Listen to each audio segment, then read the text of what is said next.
many people, the biggest expression of love and commitments there is in a relationship is getting married.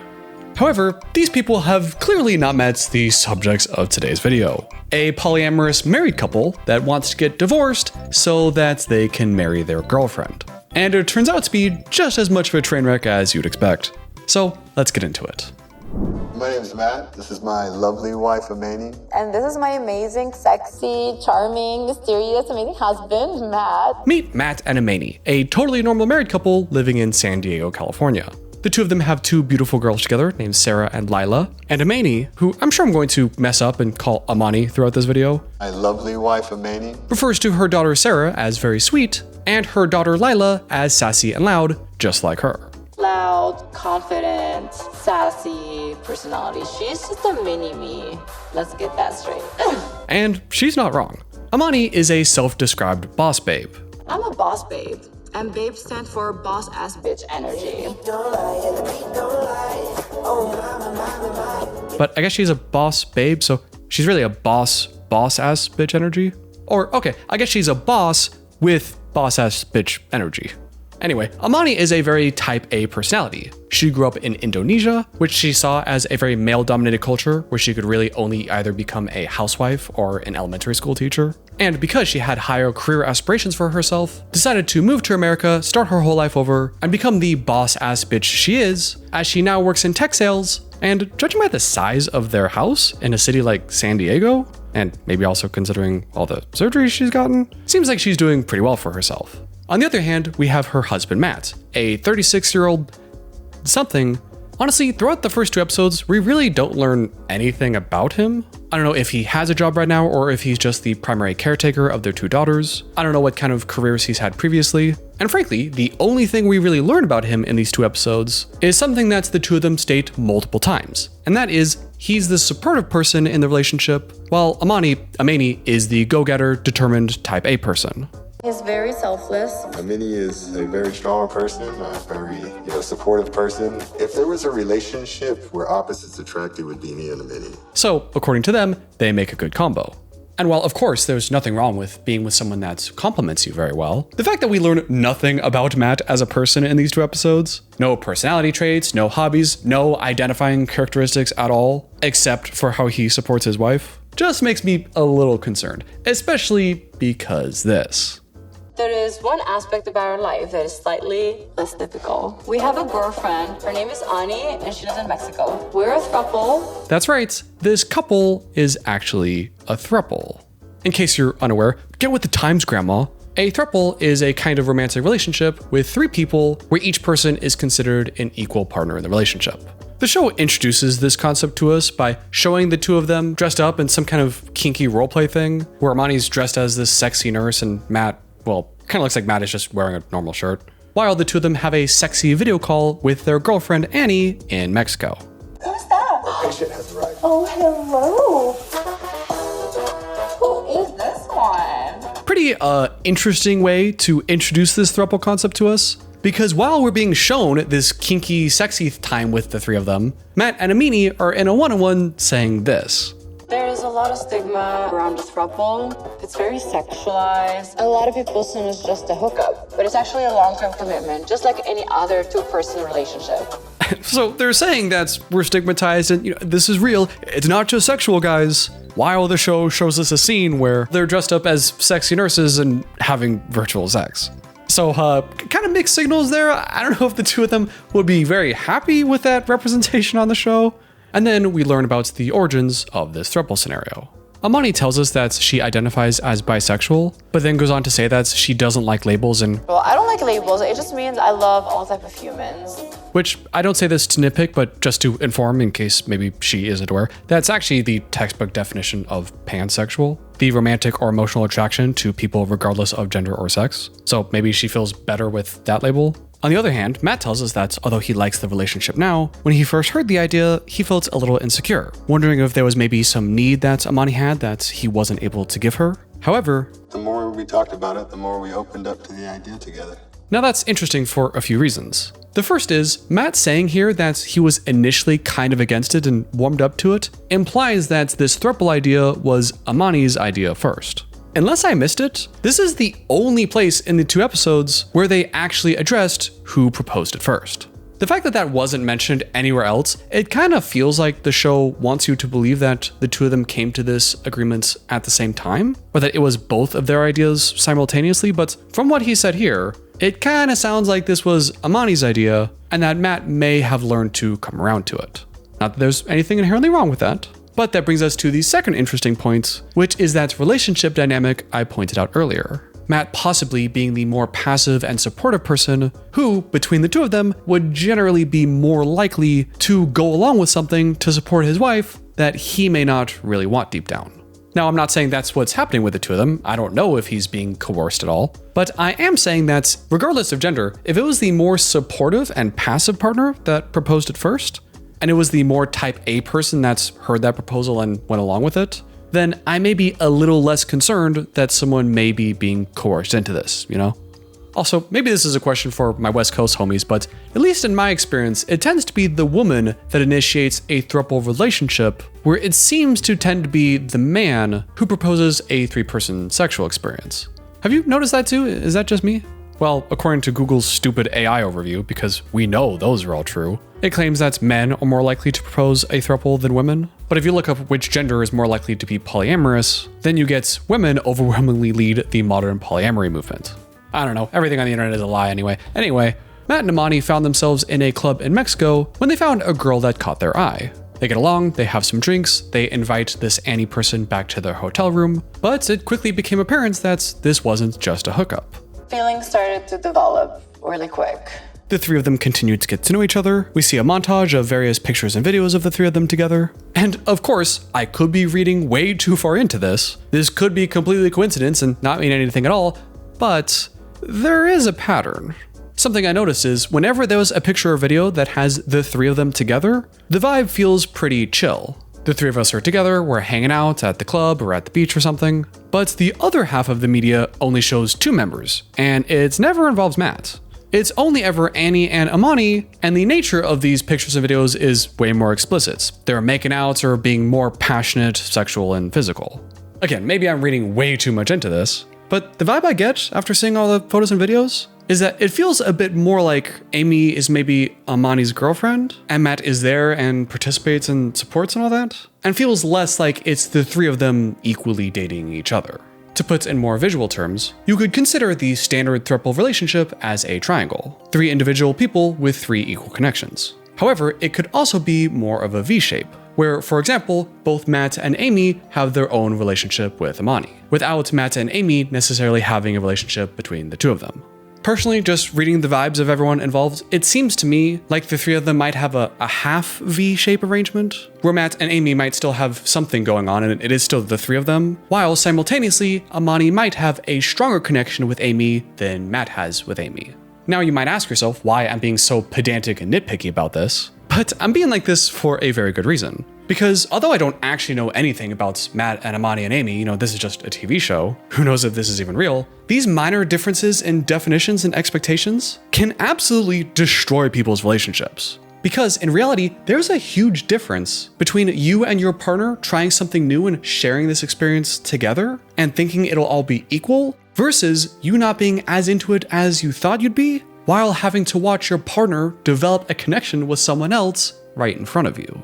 Even if it's that half V, half triangle situation, where you still have your relationship and it's still 3 people, but when it's clear that it's stronger with the other 2 people, it's not only easy to feel left out, but also left behind. And I'm not harping on this because I give a shit about Matt personally. I don't know what's going on with him. I really care about you, the viewer, and making sure you have the best relationship you can have. Also, you look nice today. Now, I also have to say that, despite my concerns, Matt and Amani on the show only say positive things. Amani feels very blessed because she knows how difficult and crazy it is to find just one person that's a perfect match for you, but the idea to not only find a second person that's a perfect match, but is also the first person's perfect match, and you're all a perfect match together, that's just amazing. And Amani says that the 2 of them falling in love with Annie was like the 2 of them falling in love with each other all over again. And for Matt's credit, he also sings the praises of the relationship, saying that Annie motivates them and pushes them to be a better couple, and that he's very happy and satisfied with their arrangement. It's really the extra things that we've added to the relationship just with her being around. And because the two of them are so happy and so in love with this Any person, the two of them want to bring her over to America so that they don't have to be long distance anymore. But there's just one tiny problem with that. The two of them are married, which leaves them with only one option. Our only option is to get legally divorced so that one of us can apply for the K1 visa and bring her to the US. The married couple needs to get divorced so that someone can marry Annie and get her a K1 visa. Which, along with sounding completely insane, I also don't know how that's even legal. How are you gonna pass that interview? How are they gonna explain the whole marriage and 2 kids thing? And you just got divorced last month and now you're bringing in this person? How's this gonna work? Actually, wait a minute. I wonder if you only have to prove that the new relationship is legitimate and you don't have to say that the last one wasn't? Like what if you're a married couple and someone has a 10-year-long affair with someone international? If that person breaks up with their spouse and then pitches to the governments that this is my real relationship and here's the proof for these 10 years, like look how in love we are, does that still work? Even though you were in a relationship? I don't know, let me look this up. An extramarital affair may show that the applicant lacks the necessary moral character to become a US citizen. However, they're less likely to find that the affair shows bad moral character if the applicant was not living with their spouse at the time of the affair. So maybe if the cheating spouse and their partner were like already estranged or something, they were legally married but not like together as a couple, then that's not bad moral character. I don't know, so I guess maybe that is a bit of a gray area where it might depend on the individual agent how open to the idea of polyamory they are. I don't know, I'm no expert. What the hell am I talking about? Later in that episode, we see Amani and Matt meet up with their friends to discuss their boneheaded idea on a boat. Today, I rented us a boat that we're gonna take out on the water, have some food. Yes, you heard that right. Just casually a boat that she rented in San Diego. Just casually, no big thing, not a big deal. What is with all the rich people in 90 Day Fiance recently? Have you noticed that? Is this show becoming pay to win or something? Is that where they're getting all the money? People just buying their way onto the show? Anyway, Matt and Amani go to the boats and meet up with their 2 friends, Kelly and Eric. The 4 of them are on the boat, popping bottles, and the 2 of them reveal to their friends their intentions to bring Annie over to America. Kelly, the female friend, who they say have been with them since the very beginning of their throuple relationship. All she saw was us leaving the strip club with this tall, beautiful woman at 3 a.m. And she was like, yeah, I get it. Oh, so it was a strip club they met Annie at. I don't know if Annie was a patron or a worker there. I don't know, I suppose it doesn't matter, but interesting detail to add. Anyway, Kelly quickly puts the pieces together and asks them how they plan on getting Annie over here legally. Amani reveals that it'd be through a K1 visa. Kelly doesn't understand how that would work if the 2 of them are still married. When finally Matt chimes in, because 90% of these scenes where the 2 of them are in it, it's Amani talking on their behalf. Matt finally chimes in and says this. We're very comfortable with the positions that we hold in each other's lives, so I don't care if by paperwork you want to call me a husband or a boyfriend. Essentially saying that regardless of how the government sees the 2 of them, their relationship stays the same. Because... So we're thinking about separating. Getting a divorce. Yeah. Like legally. Wait. Whoa. Yeah, understandably, friends are pretty skeptical. Amani reassures them that this is just on paper, it's not real. It's just on paper. Just on paper. I don't know if you should be saying that on TV, considering you have to prove the legitimacy of your next relationship, but okay. But then it's okay because worst case scenario, I know that he's not gonna run off with her, and I know that I'm not gonna run off with her, so there was no threat to the relationship and everything is fine. However, their friend Kelly is not convinced. If you've ever watched the show before, then you've heard Kelly's concerns before. You guys have been together that long, you guys are rich and spend a lot of money on her. How do you know that Annie isn't using the 2 of you for a green card? Pretty good points, a year really isn't that long. But interestingly, Amani scoffs at that. You're legally tying yourself to someone that I feel like you barely know.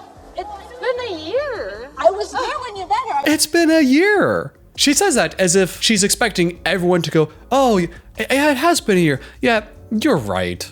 That is enough time to decide if you want to marry someone for the rest of your life and accept all the responsibilities of being a K1 sponsor for them. It's like she really thought that was going to convince everybody.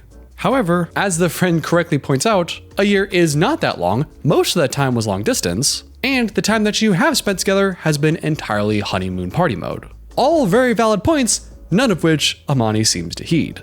That seems kinda odd to me, especially coming from such a boss babe as herself. But then she said something that explained it all. Matt and I were together for 3 months before we got married. 1 week before we moved in together, and we're still here. And that's not when the you rule. know, you know. Oh, whoa. I don't know what's more shocking. The fact that Matt and Amani got married, after only 3 months, or the fact that they moved in together only a week after meeting. She has a pretty crazy record of rushing things extremely quickly. So I could imagine that from her perspective, knowing Annie in Mexico for a whole year probably does feel like a long time. And her earlier scoffing of, It's been a year. kind of makes sense from her perspective then. However, I have to say, that's stupid. I try not to be that judgmental on the show and recognize that there's always some kind of circumstance I don't know about. Maybe he just got in some bad luck and got evicted and she had an extra room and it was a bit more of a practical solution to a temporary housing situation. Still kind of risky, but if it's something like that, I could see it. But given the fact they also got married just 3 months after meeting, makes me think she has a pattern of these stupid emotional decisions. That wraps up Kelly's concerns, but Eric has some concerns of his own.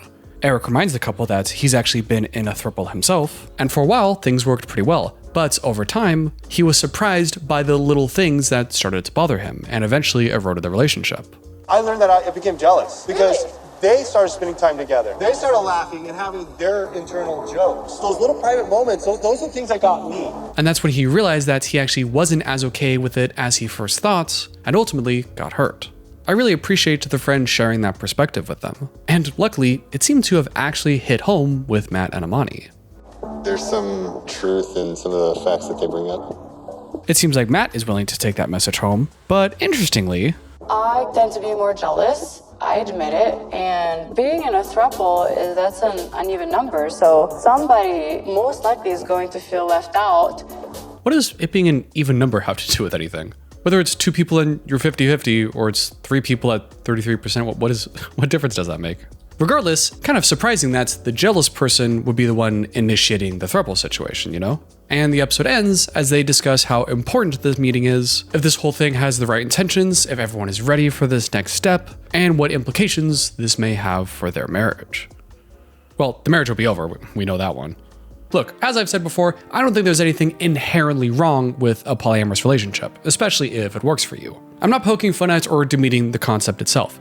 However, I did grow up on the West Coast, and although I've always considered myself monogamous, any dating apps? I swear, 90% of the profiles I saw were not other people looking for a monogamous relationship like me. It were all couples looking for a third person to join them or all that. Or they were robots. Everyone had a friend or an acquaintance or even a colleague that was in or had experience with a polyamorous relationship. We've all been there. And from my experience and everything that I've heard, 9 times out of 10, it doesn't work out well. Of course, it can work out, and I think it works out best when 2 people enter a relationship already knowing or having some expectations about future polyamory. You've already set that expectation, but for a monogamous relationship to then turn into a consensual non-monogamous relationship, as a rule, unless you're exactly 50-50, completely equal about it, one person is a bit more excited and enthusiastic than the other. That works with everything. Maybe one person wants to eat spicy food and the other doesn't, and you have to convince them a little bit to try the spicy food. It's not inherently a bad thing, but at least when it's spicy food, one person can then try the spicy food, not like it, and then they go back to their healthy, happy relationship. They can both have their separate experiences and it not affect their sense of safety at the end of the day. Especially on the coasts, I'll say, where in that culture, it's very much valued to be open-minded and see yourself as progressive and not controlling and free, and they think that they could be open, and maybe that does seem idealistic, it seems utopian, maybe that is the future of our culture. And yeah, people really are just so jealous and they're controlled by these things. I could be polyamorous, I could be capable of that. So then, when they enter what they think is a monogamous relationship, but then after some time, the other partner wants to open up the relationship and then flood all the stupid dating apps asking for their third, a lot of well-intentioned, open-minded people tried to convince themselves, consciously or subconsciously, that they'll learn to be okay with it, only to find out the hard way that they're not. If I had a nickel for every one of my friends that entered a monogamous relationship, only for that relationship to be opened up at their partner's insistence, only for them to get eventually dumped by their partner, and then that partner getting into a monogamous relationship with the third person, then I'd have 2 nickels, which isn't a lot, but it's weird that it happened twice. Now, of course, I have no idea what's going on with the actual Matts and Amani. This is a TV show, they may be clout demons. Apparently they've been on reality TV before, so who knows if this is even real. But there are signs of impending disaster. One person is far more dominant than the other. The passive person was not as enthusiastic at first and kinda needed to be convinced to go along with it. He may be a well-intentioned person on the West Coast that's more easily convinced to try out this kind of thing. We've seen very little of him outside of his identity in the relationship. And then once they try out the throuple situation, it looks like the more dominant person is developing a stronger and more passionate relationship than the supportive partner is. I mean, if this wasn't Matt's and instead it was a friend of mine, I'd be seriously concerned. There's so many things that could happen, and it's rare that someone, especially that has never been in a polyamorous relationship before, can really be adequately prepared for all the turbulence and troubles that may lie ahead. And personally, I believe that although some people may naturally lie on the more poly side of the mono-poly spectrum, just my opinion, and I know this might be controversial to some, I think there's a lot more people that are currently in the poly community that aren't actually well suited for the poly lifestyle and just think that they would be. They think it aligns with their values or some kind of idea or image or utopian that they want to believe in. But then they try it out, tell themselves, this is fine, I'm not jealous, I don't want to be controlling. No, I love it when they're out there hanging out together and I'm just, it doesn't work. And they end up getting hurt. And a lot of it can be this well-intentioned desire to surpass culture and be a more moral thing, but it's not a moral thing. If you identify with this at all, I want to tell you specifically, it's not a moral thing. You're not a bad person. You're not greedy. You're not just controlling and can't get over your cultural indoctrination. No, if polyamory isn't for you, that's okay. Don't beat yourself up for being monogamous. There's nothing wrong with that. And if you feel like anyone, especially a romantic partner, is pressuring you or coercing you into opening up the relationship or getting you to try something that you're not comfortable with and doesn't align with your values, if you're getting the ick, listen to yourself. Don't do it. If they truly have your back and they care about you as a person, they'll respect your boundaries and your values. And I hope if you do identify with this at all, this video may have encouraged you or given you a little bit more of the confidence to say no to that.